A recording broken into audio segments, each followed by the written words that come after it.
বিসমিল্লাহির রহমানির রহিম। আজকে এই জনসভার সভাপতি আলিপুর এলাকাবাসী ও মা বোনেরা, আসসালাম আলাইকুম।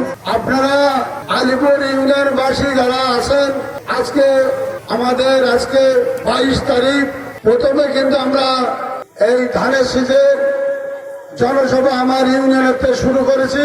উদ্দেশ্য কিন্তু একটি, যারা আলিপুর ইউনিয়নবাসী কাছে আমার একটাই দাবি থাকবে, যারা জমাত করেন, আশেপাশে যারা জমাতের লোক আছে, রাস্তার সাইডে দাঁড়াই আছেন, আমি কিন্তু আপনাদের সন্তান মামুনেরা,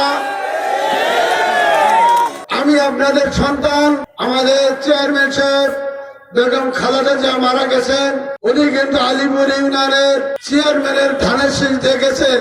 এই ইউনিয়নবাসীর গৌরব যে আলিপুর ইউনিয়নের ধানের শীষের প্রতিনিধি এমপি ক্যান্ডিডেট, এটা কিন্তু আলিপুর ইউনিয়নবাসীর গৌরব। আলিপুর ইউনিয়নবাসী যারা আছেন আর ভবিষ্যৎ কেউ ধানের শীষ পাবে, এখনো কিন্তু তৈরি হয়নি এখনো। কি ঠিক বলেছি নাকি? এরা যারা আমার বিরোধিতা করতেছেন, যারা গাড়ি ভর্ণা করতেছেন, তাদের বুকে হাতে রাখেন।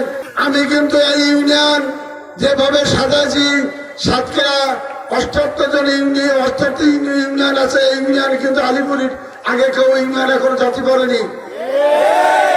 বর্তমান কিন্তু 10টা রাস্তা এখন কাজ হচ্ছে। বর্তমান আপনাদের বিবেক কাছে দংশন করা উচিত, কারণ যেসব রাস্তা চলতে পারে না এখন কিন্তু সেই সব রাস্তা আবার হচ্ছে। মাহমুদপুরতে ফুল ইউনিয়নে আপনারা বিবেকের কাছে জিজ্ঞেস করেন